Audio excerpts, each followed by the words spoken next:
Hi, and welcome to part 3 of this series on lighting with VFLATS. In the final part, I will show you how you can actually use VFLATS to cut light. Stay tuned.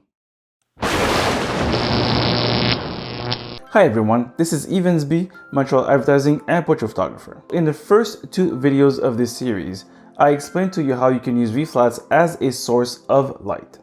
And in the second video of this series, I showed you how you can use a VFLAT as a background prop to create some interesting layering effect for your backdrop.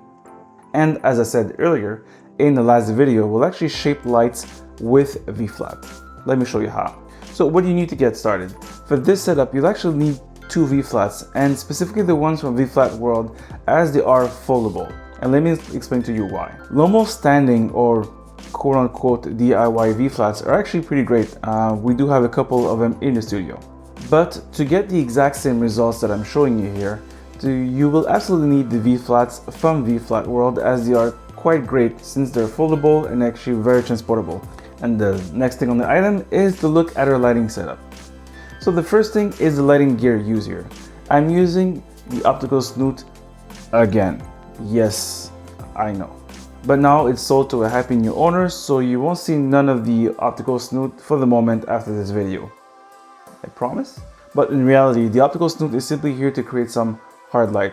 Honestly, you don't really need a optical snoot to get this done. A standard reflector plus a grid and some cheap cartons to flag will get you the same shot. You just need to make sure you create a line. You actually can use this and you don't need the snoot. The second step is creating some distance with the light.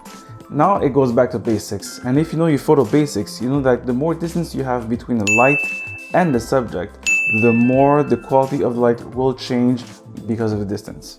So the more distance you create, the harder the light will get. And if you are interested in the subject of actually hard light or getting a perfect light, you can actually click the video here to see how. And for the third step, I placed the VFLAT in a specific pattern. One was tall and the other one was folded. You may ask why. Well, it was actually the most interesting way to get a different pattern than what you see online typically. The goal was to create some sort of dark window with just like one light blaring through it, so it kind of worked out for me quite well. Also, you may note that I'm using the white side to block the light, and there's a good reason why I did this way.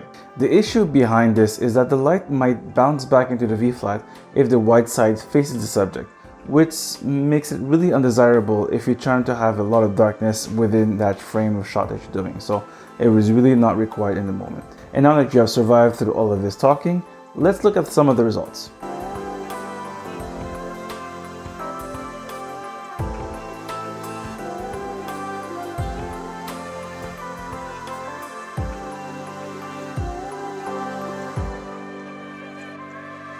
Bonus content.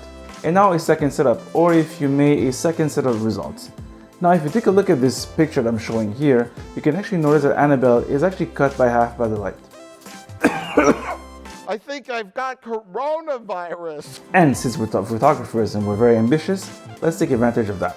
Now you see that we have a pattern of one tall, one actually folded. And if you raise the second VFLAT in its tall position, you can create some really good distance between the VFLATs and making it an inch or bigger, if that's the kind of thing you are into, to each their own.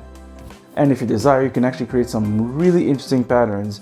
And I wish I could show you the BTS of this photo, but because of the nature of the picture, which is not very dressed well, or not just very much, it's not really YouTube friendly. And right now you have it. By mixing the distance between the light and using the VFLATs to actually create some patterns, you can actually really shape the light however you want. And it really saves you from using something like a gobo and the frustration that comes with this and the price. And trust me, it's really frustrating to use those, but they're fun. But again, you can get some similar results with a gobo, again with very limited patterns. And that wraps it for this video series, and I hope you enjoyed it as much as I did. It was actually kind of fun to, on my side, to try to do these easy setups with VFLATs and do them quickly and do them that's actually useful. And if I have convinced you that you need VFLATs, and if I've done so, I apologize. I left some links in the description below where you can buy the official ones from your favorite retailers. And if you need to rewatch this series again, I placed them in a playlist on my channel, which you can find by clicking my smiley face.